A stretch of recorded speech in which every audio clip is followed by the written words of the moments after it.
ఆలయంలో చాలా విషయాల గురించి ముందు వీడియోలో తెలుసుకున్నాం మనం. శివోహం శివోహం శివోహం.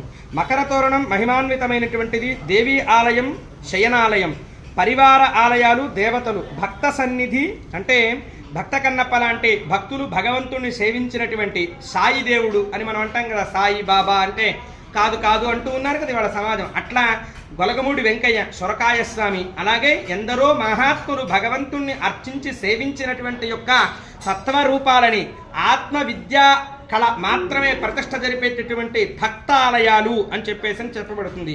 దేవతా వాహనాలు భక్తికి ఆనవాళ్లుగా నిదర్శనంగా ఉంటాయి. పరివార ఆలయాలు, దేవతలు, భక్తి సన్నిధి, ఆలయ మండపాలు, రథం కదిలే కోవిల, రథానికి ప్రత్యేకించి భూ ప్రాకారాలను బట్టి రథం ఉండేటటువంటి ప్రదేశం కూడా శాస్త్రంలో చెప్పబడడం జరుగుతుంది.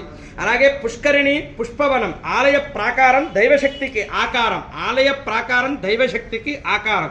వాహనాల్లో వ్యాఘ్ర, సింహ, శరభములు ఎందుకు ఉంటాయి అంటే మనలో ఉండేటటువంటి క్రోధం నివారింపబడడానికి, కామం నివారింపబడడానికి, అటువంటి క్రోధరూపమైనటువంటి లక్షణాలు కూడా భగవంతుణ్ణి సేవించడం వల్ల సాత్వికతని ఏర్పరచుకుంటాయి అని చెప్పడం కోసమే వాహన రూపాలు ఉంటాయి అని చెప్పి ఈ సందర్భంగా తెలియజేస్తూ, ప్రతి ఆలయంలో తప్పక పుష్పవనం ఉండాలి. మనం పూలు కొనుక్కొచ్చుకొని సేవిస్తే వచ్చే ఫలితం కంటే ఆలయంలో ఉండేటటువంటి యొక్క పూలని వనంగా చేసి భగవంతుడికి సమర్పిస్తే 100కి 200% ఫలితాన్ని శివుడు చెప్పడం జరిగింది.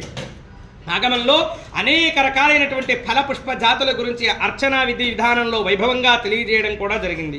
అందువల్ల తప్పక పుష్పాలు కొనుక్కొని తీసుకురావడం కంటే పుష్పవనాన్ని ఏర్పాటు చేసి భగవంతుణ్ణి సేవించే భాగ్యాన్ని మనమందరము కూడా పొందుదాం. శివోహం.